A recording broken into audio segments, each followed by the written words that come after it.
I don't have any other devices pulled up, so I'll just count on you to say whenever a couple people have joined and we're ready to roll. Yeah. Well, it says we're live now.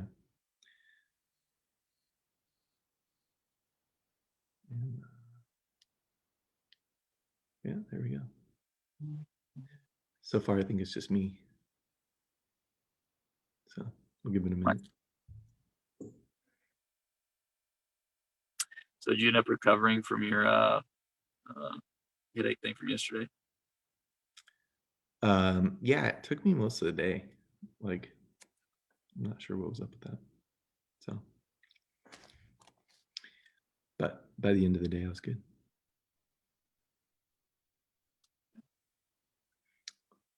I had one the other day.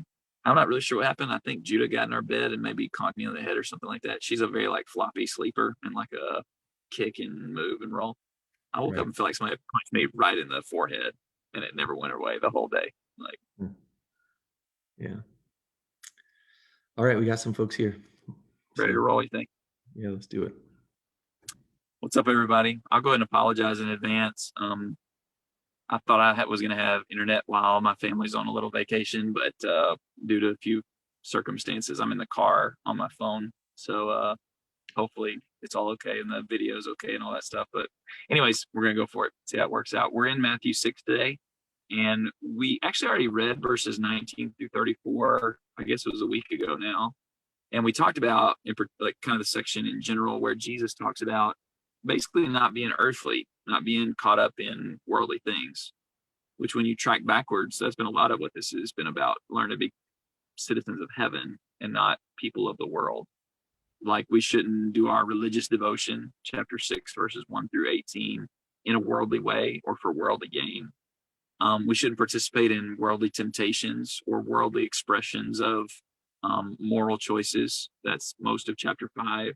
And obviously, our character has to be different than people of the world. That goes all the way back to the Beatitudes at the beginning of the Sermon on the Mount. But here in this section, in verses 19 through 34, he's really keying in on some of the effects of worldliness in some ways. And especially verses 25 through 34, Jesus is going to talk to us about how to deal with worry and how to think about being worried and consumed with things of this world. What do we need to say about 19 through 24 before we read what we're talking about today? I don't know anything in particular that we should say to get set up.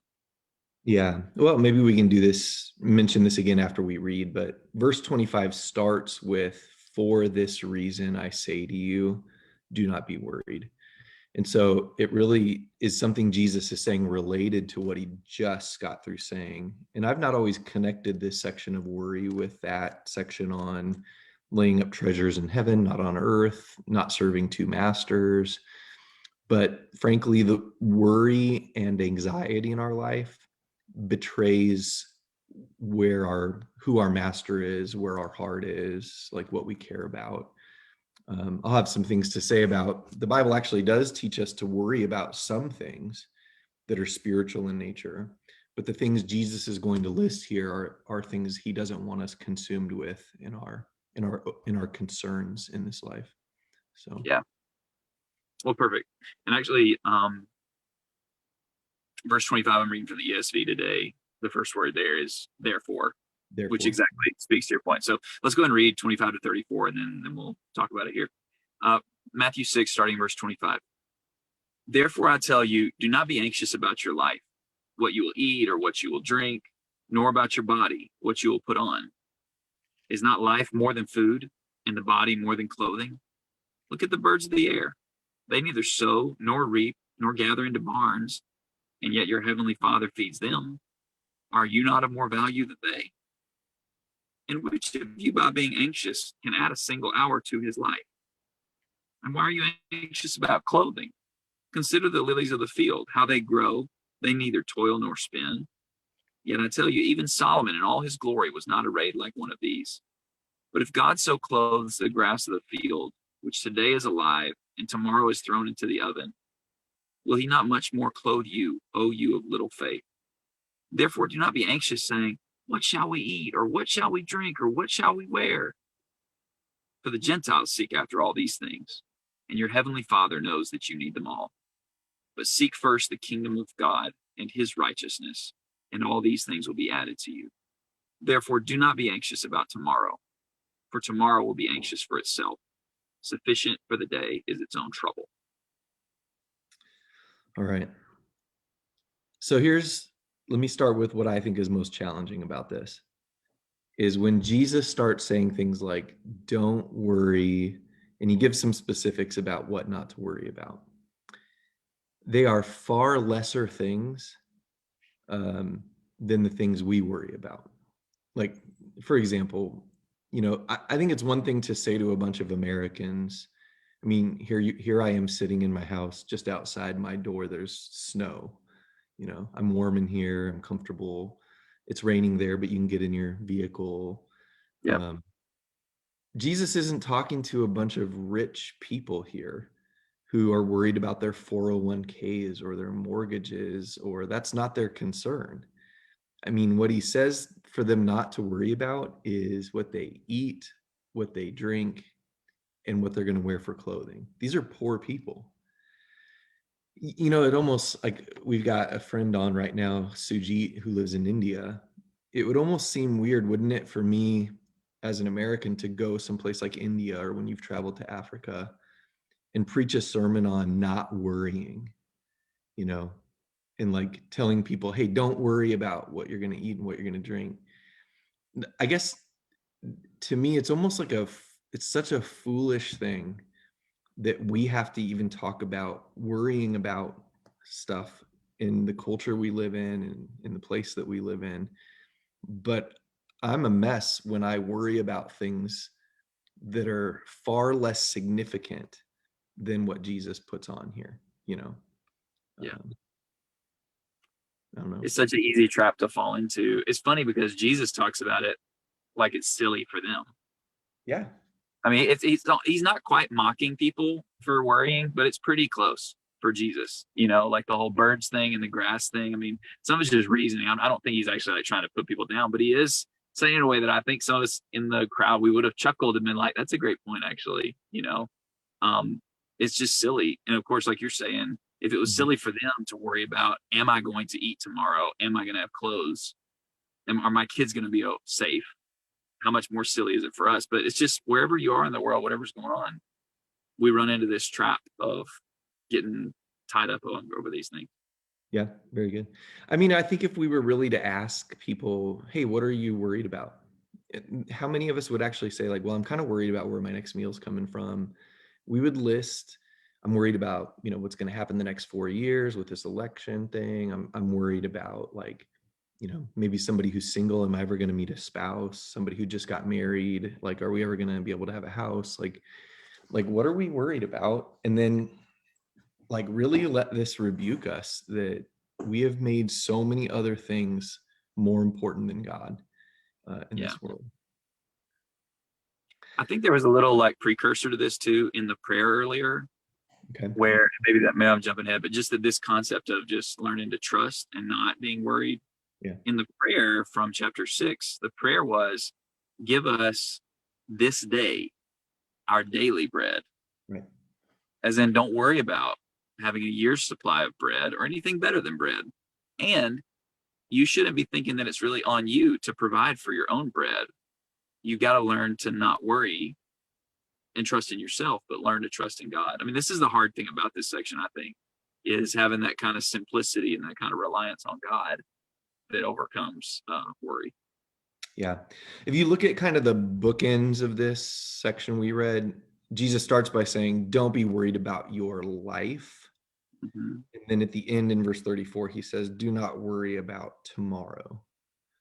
When I think about my life, I'm so often thinking about it in terms of what's coming.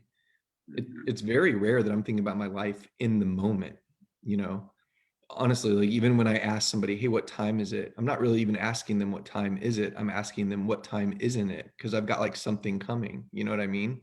Like we're thinking all the time about like what's ahead, what's life going to be like, life going to be like. And Jesus is trying to like slow our roll a little bit and be like, okay, you're alive right now. Like God's sustaining you. Tomorrow's got enough trouble of its own. let's just trust God right now for our daily bread, the things we need, focused on what we can do right now and what, you know, it's just such an important thing.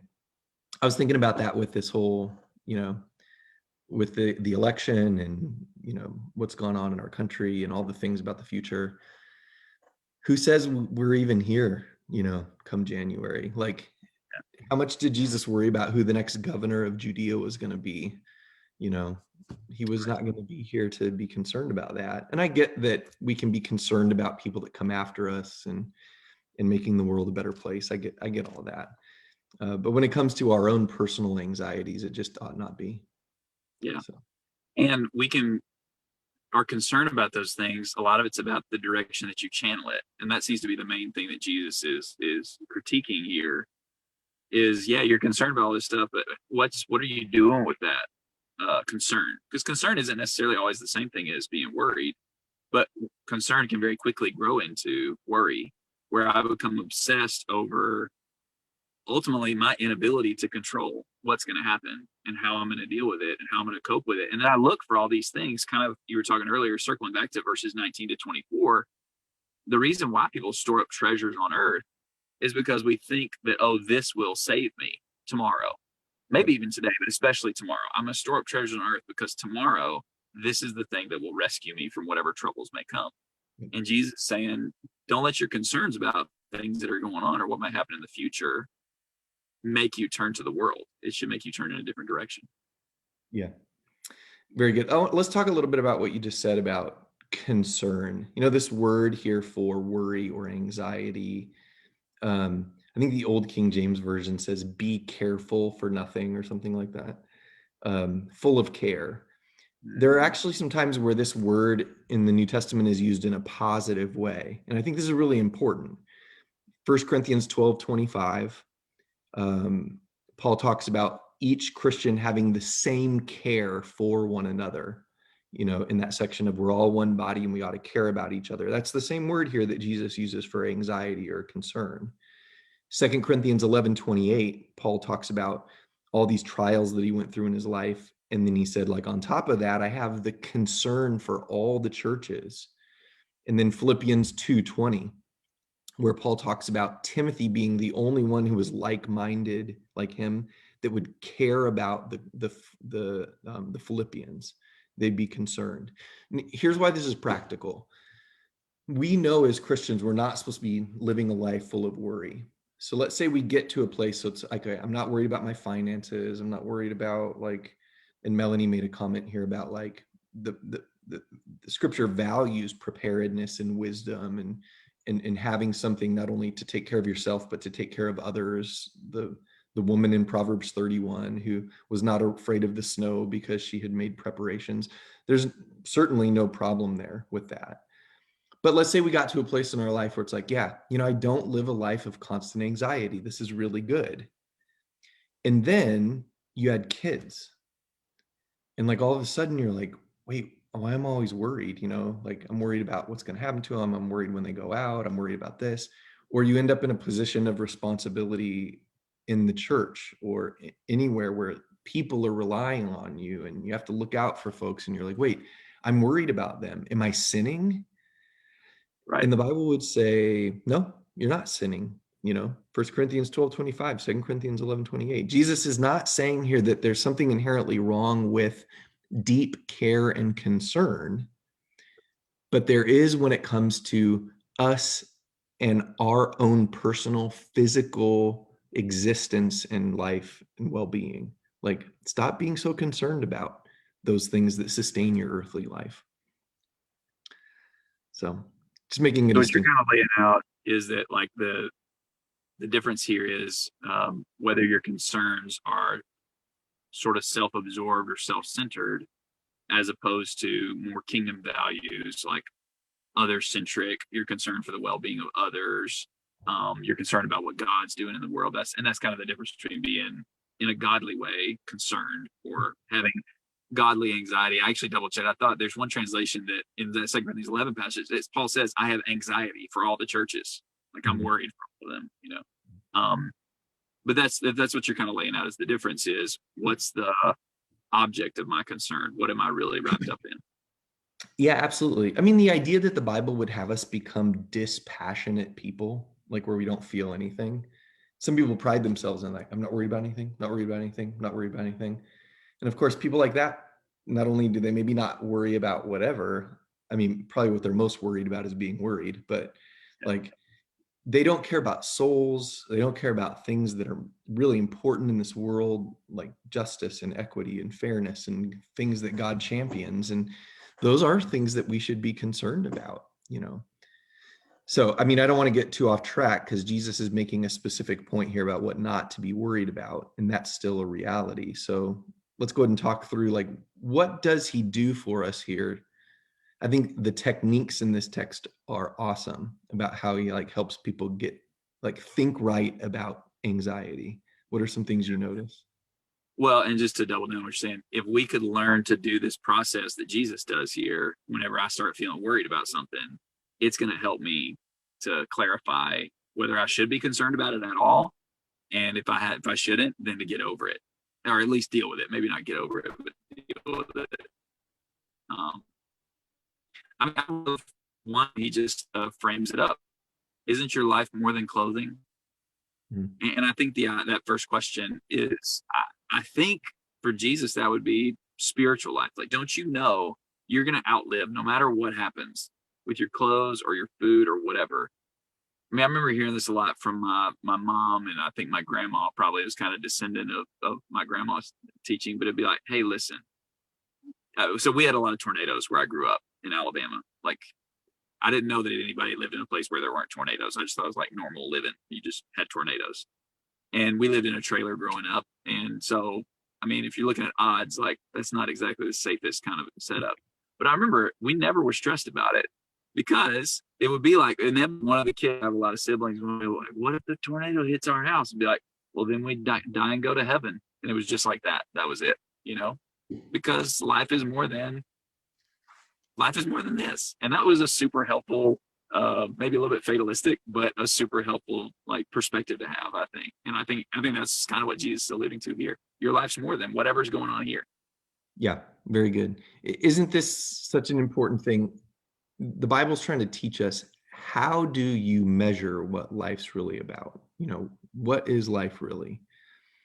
You know, God taking the children of Israel into the wilderness, taking them out of Egypt and through the wilderness, they were supposed to learn that they weren't going to live by bread alone, but by every word that proceeded out of the mouth of God. A couple chapters before this in Matthew, Jesus went through his own wilderness experience and learned that same lesson. And when the devil tempted him, you know, with specifically hunger, you know, was Jesus worried he was going to die from the hunger? Maybe, you know, like he was wrestling or whatever. But when the devil tempts him with it, he says, hey, man doesn't live by bread alone. I've learned my lesson. This goes to the prayer that you mentioned. Give us this day our manna, our daily bread. Like that's how they lived in the wilderness. Until we as Christians can really honestly believe that life is because God is with us here in this wilderness. And we don't know how long we'll be here, if we'll die out here, but he's with us and that's all that matters. Yeah. So yeah, I love the way he frames it up. Yeah. I like the I mean, about practical the nature birds. too of just like him saying, look at some things, look Yeah. at the birds, you know, look at the flowers, like look at these things. Have you ever done this when you were feeling stressed? Like you literally just went out into nature, took a walk, went on a hike, got outside, you know what I mean? Um, and you you made yourself pay attention to like stuff out there, not worried about the stock market. None of these animals care who the next president is. Like they're just not concerned about Yep. it. And God's taking care of them every day. And God cares about them and values them. And Jesus would say, like, we're way more valuable than even those things to God. Um, I just love the practicality of that. I've noticed how much more challenging it is for me to obey the commandment to not be anxious since since moving to Brooklyn. And that's not a complaint. That's just a reality. Every place in life, you have different challenges, but that this has been a big challenge for me. And because there's no place to go out and do this kind of stuff, really. I mean, there are sort of, but not normally. But I thought about that a lot, how important it is to find places. I have to work harder now. But that I realized, oh, I'm not in nature as much. That's a big problem. I need to do that more. I Yeah. also love that. I mean, like you said, you notice what's going on in nature, and in noticing it, it's kind of like the psalmist said, "Hey, look at this stuff. Look at what it's teaching you about God." And in this example, I mean, in different parts, like in Job, it's maybe the power and the wisdom of God and stuff like that. But in this one, it's look at the care that God has. Look at the fatherly care, maybe to put it that way, that God has for even animals. Don't you think you're higher on the scale of God's concerns than animals? And if God takes care of birds, He's going to take care of you. I love that. Yeah, you living in New York, maybe you can't go out and see trees and birds and all this stuff, like unless you're near Central Park, right? Um, but even with people, have you ever thought about like you go and there's this mass of people wandering around? How many of them are alive because they've worried so much about their life that they've stayed alive? Right. Like how many of them are alive because of that? None of them. None of them are alive because of that. God's sustaining humanity. He feeds them with his food. He gives them his air to breathe. Like we're living on his planet. God's doing his things. Now, he's cooperating with those of us that work, that plant seeds and harvest and do things. And like Melanie said, like prepare and work and discipline ourselves. But the fact of the matter is none of that happened because we worried. It's Yeah. because we obeyed. We Yeah. just did what God wanted us to do. Yeah. Yeah. I love that. And I also love, I mean, so far there's been kind of two tactics Jesus has taken with our thinking. One is, hey, shift your perspective on life itself. You need to see what life really is all about. And it's not about stuff here, primarily here in this world. Secondly, these questions about, hey, just look in nature and look at how God operates and look at how the world works and let that help you with your anxiety. But I also love on that thing about nobody is living because they're worried. There's a pragmatic element to it where Jesus just goes, hey, how much is worry going to help you? Like how many, as I understand it, the word, it's a measurement. I forget what the exact word is. You may have it there, but it could either be an hour of time or a height, which I always thought was because I was always short. All my friends, a lot of my friends growing up were taller than me. And I was always really shorter than everybody else. And I didn't like that very much, especially when girls were taller. It was really not a good feeling at 12 years old, which is stupid, but that's how I felt. And I remember this verse meant a lot. You know what, man? Worrying about being short is not going to help at all. It's just not going to help. So why even bother? And so many things like that. Like people who just worry over, I mean, you mentioned the election. We're just coming off that. How much of a difference is it really going to make if I watch 8 hours straight or listen to 8 hours straight of some cable news thing or read all these art? What difference is it going to make to worry about these things? Yeah. There's a pragmatic element of what good is it? You can't change anything by worrying. Right. Good. And Katie Egerbrecht just mentioned that same thing about verse 27 there. So that's cool. Some more about like the techniques that Jesus uses in this text. This thing about Solomon has always struck me too. He's like, hey, I want you guys to think about Solomon. Now, was Solomon a worrier? I don't know. I mean, I know at the beginning when God said, hey, ask me whatever you wish, Solomon was concerned that he was going to be a good leader and he was going to be able to judge between the people and take care of the, God's flock, basically. That's worth being concerned about. So he also knew what to ask God for. He asked God for wisdom. This reminds me of James 1, by the way, when he talks about count it all joy when you encounter various trials. He doesn't say worry. He says count it all joy when you encounter various trials. And then right after he goes through that little discussion about trials and tough times, he says, if any of you lacks wisdom, ask God. He gives to all liberally. Like God's going to give you wisdom for this. But even if God does give you wisdom and you're Solomon and you figure out how to like make the best clothes and do the best things, like I'm really happy about good clothing technology because I live up here in the north and we're pretty brilliant as human beings to like, I'm wearing flannel today. That'll take care of today for me. Like God says, none of that is anything compared to just even a flower Yeah. that like it like comes out of the ground and it's gone in just a matter of days. Yeah. And God makes that so much more beautiful. I use this illustration sometimes. You ever seen like a picture of a child on National Geographic or something, and they're from another country, a third world country?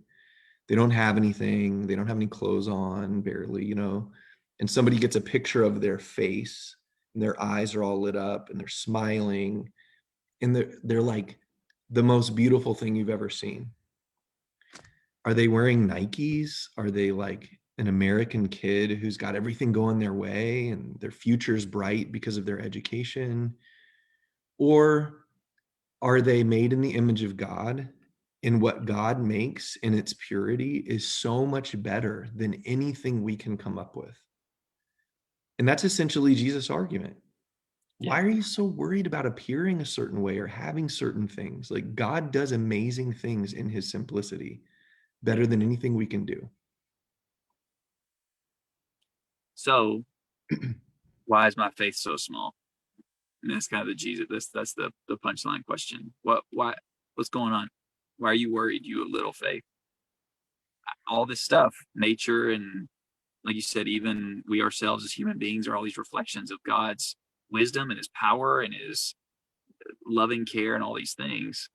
And so it's a issue of, do I trust him, Right. or do I trust in myself, or do I trust in the market, or do I trust in a nation, or do I trust in some person, or do I trust in a relationship, whatever, or do I really have faith in God? Do I trust in God? Yeah, that's right. One of the final techniques, we're almost out of time here, after he says like, hey, this is just a lack of faith if you're doing this. He says in verse 32, look, the people that don't have God, Gentiles, the nations, the people without God, that's how they live their lives. If you're living like this and thinking like this, you're no different than the kingdoms of this world. But my kingdom people are not going to be like this, which is why I'm asking you to seek first my kingdom, and these things will be added to you. Be different than the world around you. I'm going to go back to this election thing. One of the things that troubled me the most about the last 4 years of, President Trump was not President Trump or any of that. It was how people were reacting to it.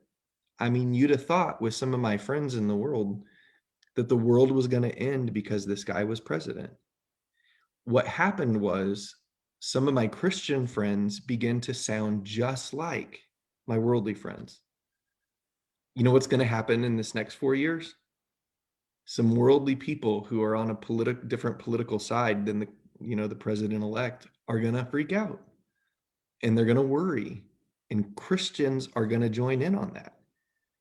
And we're not of this world. These are not the things that should consume us all the time. So Jesus' technique is just like, hey, be better than everybody else that doesn't have God in their life. Yeah. Yeah. The thing I really appreciate about this is because the be better is like, man, that sounds hard. Like, this is a constant mental exercise of me stopping myself from being worried about all this stuff. But I think if we would obey verse 33, then, well, I mean, Jesus says all the other stuff's going to kind of work itself out. Not that we'll be impervious to worry and it's never going to come up. But if I'm really doing verse 33, that I'm seeking first the kingdom of God and his righteousness, and that's what I'm just locked in on every day. I'm praying that model prayer. I mean, not that exact prayer, prayers like that. I'm fighting the temptations that he talked about in chapter 5. I'm reflecting on the kind of character I have if it lines up with what he laid out in the Beatitudes. I'm constantly seeking to lay up treasures in heaven, investing in the lives of others and serving and doing the good things. I'm kind of not going to have too much time for worry. I mean, I will, it'll pop up from time to time, but I'm going to be so locked in with God's stuff and kingdom stuff. It's just not going to be my deal. And I'm not going to have time. Like, if our worries are usually about worldly things and I'm focused on heavenly things, then okay, check, I'm in good shape there.